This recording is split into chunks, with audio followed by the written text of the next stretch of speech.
Okay, I'm going to give you the a BFM play-by-play, live time, and then after I will do some analysis of it. So the first thing, that was the merge. I hit the record at the merge. This is a 180 degree turn, 20,000 feet, high G, pretty high speed, high true airspeed for sure.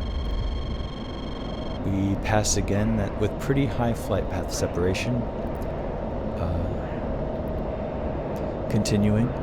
It looks like he's trying to dive down under me and out accelerate me. I do a split S. I turn into his plane there. And I keep my speed up. I keep close enough to him so that he can't do a 180 on me and shoot my face. At this point, this is kind of a one circle scissors, basically, lag displacement rolls. I'm just making sure I'm staying behind him. And of course I'm controlling the throttle, as you can see. Popping me my gun, not the best way to do that. I got a lot of speed, so I go into this crazy vertical lag pursuit roll, botch it, and I turn it into rolling scissors, which is a neutral maneuver. So I've lost my shit there. There's the vertical versus horizontal maneuvering that I converted into as my nose crossed the horizon. He loses that, so he turns away. At that point, I decide to do a low yo-yo. This is the acceleration maneuver for the low yo-yo. So I've got my speed back. And here we go. He's turns back on me, so I'm going into a high yo-yo now to blow off on my speed. Get myself back to the low end of corner speed. This is a lead pursuit roll there. And then he turns it his own self. He puts me into lag pursuit his own self. That's weird. The riverbank comes into play. It kind of messes with my brain a little bit, so I don't really know if that's a valid BFM right there. That might just be me dodging the ground. This right here is a little bit of some scissors maneuvers. Study your scissors. And this guy right here that's a gun defense. I did maximum negative G deflection. I barely missed him. I'm way too close to him at this point. These are lag displacement rolls we're doing, and I'm so close to him. He's just always out of my plane, and I can never get into his plane to get a clean shot. And the reason for that is because I'm just too close to him. I chill out here, get some space, and look at that. I get these easy shots set. Missed that one. And then ding. That was the hit. So I raked this Mirage 2000 with a 30mm Gatling gun. It's only a matter of time before it flies to pieces. I stay with him with these little crazy lag displacement rolls here. Way too close to him there. He flies apart. And that's that. Okay, I'm just going to briefly mention a very little bit of terminology, these very basic things that everybody should know. That this is the geometry that you're interacting with. Basically, the only geometry that you're interacting with when you're doing BFM, and that's the heading course angle, HCA, popularly called angle off. That's what the cool kids call it. And then aspect angle. So the angle off is the important notion that's just the difference in the course heading course angle, right? It's heading course angle. So there's two headings that the aircrafts are going, and they intersect at a point. Then there's an angle. Then there's the aspect angle, and that's just you to the target. So the nature of these two angles that are extremely important is you want the solution to your problem is to have your aspect angle be 0. You want to be right behind the mofo. The way you solve that problem, though, is you modify or you control the angle off. So your BFM is going to be manipulating the angle off for the purpose of geometrically moving you to the aspect angle of behind your aircraft. This is what you should be thinking when you're choosing what BFM to do. Also, extremely important concept that I'm just going to really, really briefly mention is the idea of turning circles. All BFM can come down to the angles and the turning circles, and this turning circle is just, your target goes on a turning circle, and there's a radium or whatever it's called, the center, the midpoint of a circle. And you don't want to go too far into it. You don't want to go too far out of it. You want to always think, can you turn into his turning circle? Or what is the timing to get into his turning circle? You can. I'm being really vague because just look at the diagram to figure it out. But the important part is the radius, the midpoint. And I talk about radius. Anytime I'm talking about the radius, think turning circle. They always think about the things that are going on in the cockpit. Always think about the things that are happening in front of your face. If any diagrams or explanations are confusing you, ignore them. Focus on what you see. Also, since 99% of the people that watch my videos are dudes, MILF. All right, so I'm going to go through this quick little BFM that I showed you, that I played through earlier, and do a little bit of analysis pointing out how to think about BFM.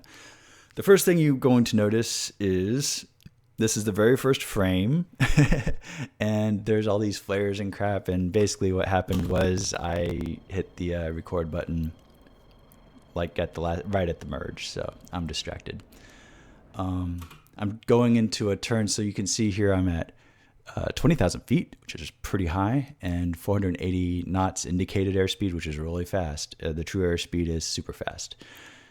You can see how many Gs I'm pulling. It's extremely important as you become better at BFM to consider both the speed and the Gs, especially if your altitude is high.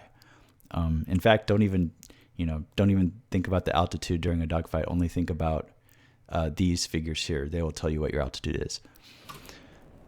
I mean, don't hit the ground, You need to look at some numbers. They're getting smaller. You can't look out your window and see that you're going to hit the ground. I'm just saying. All right, so I'm going into 180-degree turn, watching my speed tick down slowly, watch my Gs and speed as they change. And here I am. I'm on a return angle.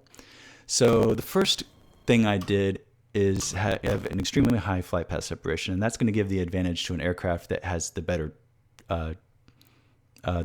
the lower wing-loaded aircraft, the aircraft that has more of its airframe dedicated to creating lift and drag, by the way. And so the F-16 really shouldn't have an extremely high flight path separation at any merge ever. But this is the correct maneuver for me to do at this time. This is the correct BFM for me to do. And let me explain to you why. This is the first frame. All these flares are going off. And I'm in a dogfight, and I just came out of the mission editor, and I just hit play, and I specifically said, do not use your flares and chaff. And I'm sitting here seeing these flares and chaff being deployed, and I'm thinking, what is going on? And my head is not in this fight at all. It's in the mission editor. I'm thinking about the mission editor. I'm thinking about the buttons that I pressed. Did I click the right one? Did I do the right thing? Did I save it? What am I doing? What the hell is wrong here? And so it's extremely important to realize that the F-16 is a weapon of war, but it's not a weapon of war without a pilot. The F-16 doesn't make any decision without the pilot. So if the pilot's head is not in the war, then the F-16 is not in the war. But the F-16 is right next to an enemy weapon of war, then the F-16 is going to get blown out of the war without even being in the war. So you have to understand that you're operating a weapon of war, and the pilot is as much of it as anything else. So whatever you're doing, anytime, anywhere, especially in multiplayer stuff, if you're doing multiplayer missions, working with a whole bunch of people, you got to make sure that your brain is in the right, mindset, in the right frame. And you can totally, in things like DCS, you can totally disengage. You can totally, say, hey, I need a second. You can totally, change your course, the things that you're doing, if you are not in the mental mindset to do what you need to do. Because if you screw up on a multiplayer mission, then you've wasted hours. If you screw up in a Counter-Strike game, you've wasted like 5 minutes, and that pisses me off to no end. So I'm just saying. All right, so there's the flight path separation. He turns away, whatever. Watch my speed, my Gs. My speed's never going to go really. 330 is the low end of corner speed, and this is the deflection here. You can always be watching on the bottom left, my deflection, how much am I pulling?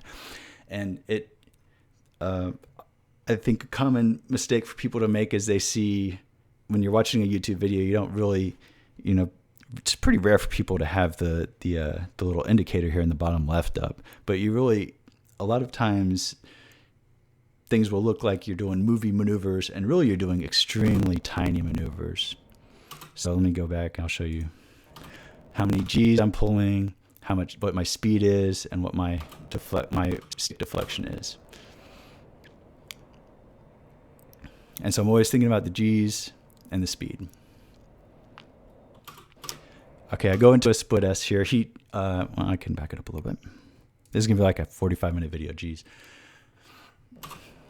He goes into a dive, and he's going to zoom down under me and beneath me. And remember, I'm pointing at him, so my nose is pointing the wrong way for this. My nose is still pointing the wrong way for this. All right, now I'm going into a split S. You can see he's going this way right here. What the? So I need to intersect his node, get into his plane. So that's what I do there. And I've kept my deflection at max right here, and my speed is at the very bottom of corner speed. And that just means my turn radius is minimal. So I have very little turn radius, and I'm bringing my nose around really, really fast. I'm not wasting any altitude. I mean, why not? Let's go see what we started this split S at and what we ended at. So 16,000 feet. Dun, dun, dun, dun. 13,000 feet, 14,000 feet, 12,000 feet there.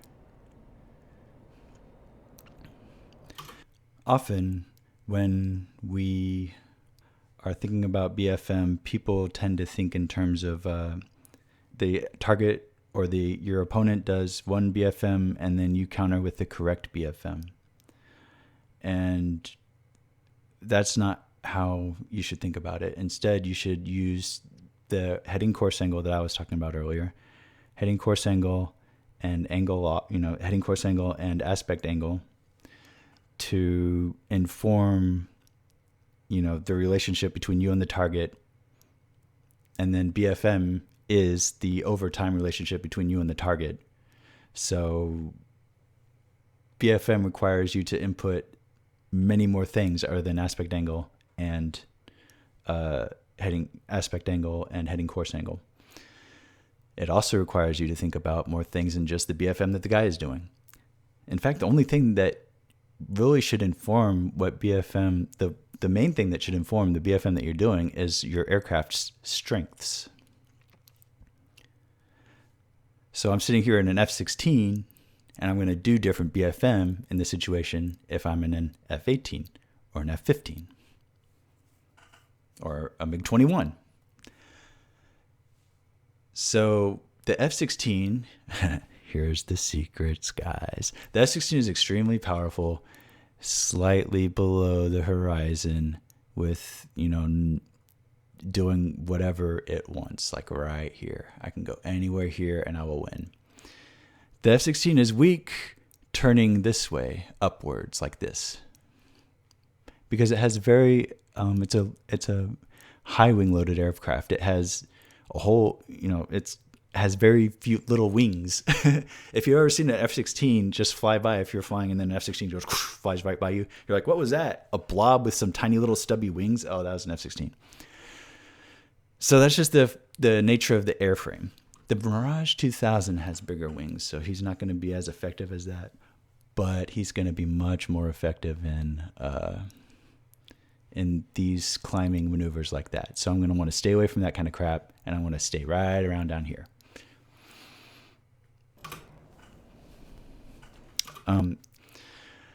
Now that he's decided that he has to go defensive, I have come out of my throttle down here. You can see in the bottom left. So this is going down the chute, as it's called. We're at thousands of feet, 10,000 feet, and I'm coming down on him, and I'm pulling out of the throttle, and he knows he's got to cause an overshoot. He's got to force an overshoot, is basically the plan. And this is ruining my F-16 power because he's doing all of this in the F-16's most powerful, this is the most powerful place an F-16 can be, and he's making me be completely out of the throttle. I'm getting no value out of this. Goodbye altitude, goodbye energy, But I'm staying behind him, so it doesn't really matter. Oh, these are all displacement rolls. What you can, lag displacement rolls. You can see that when you want your aspect angle to be right behind him, if you want to be right behind him, you need to, and he's doing reverses. He's doing a one circle fight, so he's going back and forth. And and F-16s aren't supposed to get into one circle fights, but what do you do if he's doing that? Well, you do a lag displacement roll. And basically it's just maneuvers to get you to switch your pursuit from, here we go. Now this, I make a mistake here, but what is going on is he's turning left here. I have crazy amount of energy, which is why I make the mistake. I could just come out of the throttle, but I think I'm going to be a badass and pull a bunch of G's and go up really high, which is stupid. But what's going on is, I'll explain why that's stupid here. He's coming and he's turning left, and I want to turn the initiation of a lag display of a lag pursuit roll is what this is going to be, is to turn in. So I should be turning left with him before I do the vertical maneuver. I just skip that because I'm so excited that I have 500 knots and 9 G's. I'm just going to go up. So I do this. Now look at what happens. Oh, I pulled up too high, and it specifically says this in certain manuals that I've read. When you're doing your lag pursuit rolls and you pull up too high, you're causing your aspect angle to increase. Look at how high my aspect angle is here. 2 seconds ago, I was way behind him, but because I've yanked up and gotten all excited from all this energy and yanked up too high, now the aspect angle is neutral. And that's basically horrible. So I continue through the lag pursuit roll, and it turns into a rolling scissors, which is a neutral position. So I lost. I was behind him. Now I'm not behind him anymore. But never fear. I know the F-16. I will tell you how to get out of this situation. Every time you're flying anything and your nose crosses the horizon, you should always ask yourself, do I really want to keep doing what I'm doing, or do I want to follow the horizon? And in F-16, basically, you never want to follow the horizon. But here I decide, you know what? I kind of like this position. I like how I'm at 400 knots. I like how I'm in this rolling scissors at 400 knots and my nose is at the horizon. It's not a bad position to be in. So I transition into just a vertical versus horizontal maneuvering. So in a vertical versus horizontal maneuvering, what he's trying to do is get up and around and behind me. He's just trying to turn over behind me. And notice, I'll talk about me later. I'll talk about what he's doing right now. So he's trying to get up and behind me, and I'm kind of getting angles on him, and then he decides to turn away right there. All right, now let me show you what things are from my perspective. From about here, 400 knots, 8 Gs. I'm turning. I'm ruining my speed, so I'm decreasing my turn radius. So I'm kind of crowding him out. I'm pulling a lot of Gs, so I'm still getting a lot of turn. You know, my nose is turning, so I'm pointing toward him. And I basically just blew all of my speed from the top end of corner speed to the bottom end of corner speed to rip it around and crowded him out, and he has to disengage. If you let an F-16 go from 400 and anything knots down, pulling Gs down to 330 knots, you're going to lose. You can't let an F-16 do that ever, because that's the most powerful thing an F-16 can do. And I'm going to show you why. That's why, you think, oh, you're an idiot. You're going 280 knots. Because I've realized at this time, I don't care about my speed right now. What's he going to do? This is a guns only fight. This is obviously extremely stupid if he has an IR missile. You can Fox 2 my face. But, this is a guns only fight, so I'm talking about that. And I transition. This is a low yo-yo maneuver, which is an extremely powerful maneuver for the F-16. And I'm going 280 knots, and I'm just in the deep slice. I'm just like coming over here doing my low yo-yo. He can do whatever he wants. I don't care. And then bam, here it comes in. Watch this. Unload, 291 knots. And then I'm just sitting here, and now I'm going I'm back up at 380 knots. This is a kind of a magic number, the 380 number for the F-16, because that is the point at which the F-16 can pull Gs and beat other things. Like between 380, 390 knots and 450 or 60 knots or so, the F-16's going to be able to pull about 3 or 4 or 5 Gs and out accelerate. All right, anything in DCS basically. So 380 plus is very powerful if your plan is to pull 3 or 4 or 5 Gs in a certain engagement. All right, continuing. So obviously I completely won that. I got so much speed, I don't even care. He's, this is pretty pretty doomed for him. He does a reverse because I'm in an F-16 and you get into one circles versus F-16s when they kick your ass. And how do I handle that? I go into high yo-yo. Because I don't want a whole bunch of speed. What am I going to do? I'm going to go dive down and do, what is that? So I do a high yo-yo. It's not very high because high yo-yos are not very high. Even in, extremely high performance modern fighters, you do a high yo-yo. You're not going to be above the horizon very long, not in an F-16. So I look at how much speed I blow.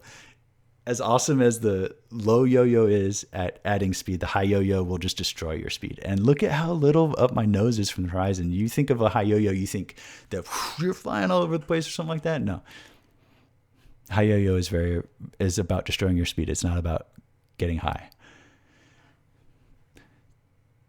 The other concept that you should consider that's pretty deep, but I think you should be able to follow it is, keep in mind you can always control your speed, with high yo-yos, low yo-yos. You want to go fast and then go slow real fast all of a sudden. That's what a high yo-yo is for.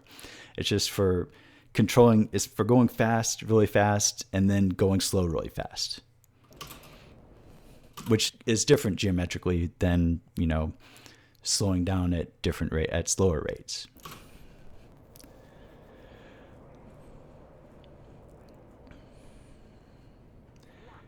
And here we just have, we've got this, the riverbank is in my way.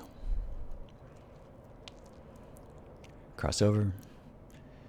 This is a scissors study that I do here. So just if you're messing with the scissors, I'm look at 0.7 Gs. What is that? How scissors go? Yeah, they are in an F-16. Whoop! Hey, where's this coming from? And then this is what's called a guns defense, and you can see right here. I'm going to kill this guy right now, and I pitch forward. On the bottom left, you can see full negative G deflection, and I gun it, and I just barely miss him. Now at this point, I mentioned previously that I'm just too close to him right now. I'm not used to fighting against something so tiny, and so my brain hasn't really.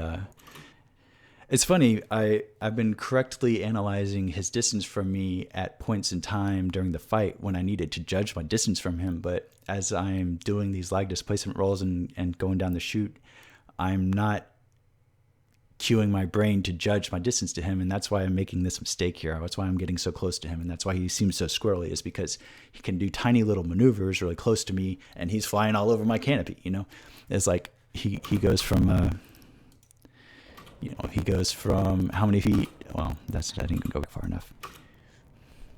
I mean, how many feet is his aircraft actually, going out of plane? He's going like 50 feet this way, 50 feet that way, 50 feet that way, and it's going all over my canopy, If there were more range, it'd have to travel a mile to go that far across my canopy.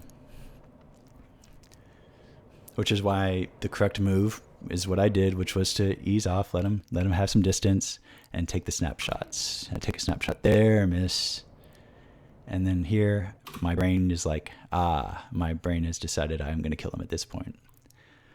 And I do make a mistake here that I had never noticed, and a mistake that I've never noticed that I made before, but I'm sure I have. But it'd be really nice to be able to see see where I can, where my bullets are going to land, because I have a radar, I have a lock, I have all of the information, but because he's not in my HUD, so I don't know.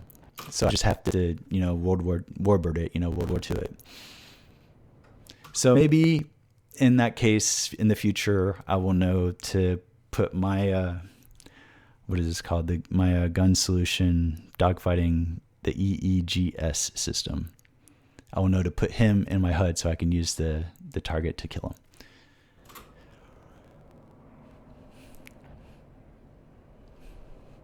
But yeah, I hit him, and I wrecked him with a 20 millimeter Gatling gun. Previously, I said it was 30 millimeter. The GAU-8, the A10 gun is 30 millimeters. Vulcan cannons are 20 millimeters. And again, way too close to him, just way too close. If this were an F-14, it would be like, it would be taking out my whole freaking canopy right here. It would be obviously stupid. It's such a tiny airplane that it's not obviously stupid, but it is. All right, and then he pulls his G's and he dies. And DCS, that happens in DCS all the time. That's just the nature of, the sim. Things get broken on it, and it doesn't really manifest to the destruction of an airplane until later. When you're playing Microsoft Flight Simulator 2000 or whatever, you shoot a guy and they just blow up. So it's not really, DCS is way more sophisticated. Anyway, there's some analysis of some BFM, some tips. Hopefully it's valuable for, get you something, get you into the game, get you into the F-16, get you into some dogfighting, some BFM. So good luck, have fun.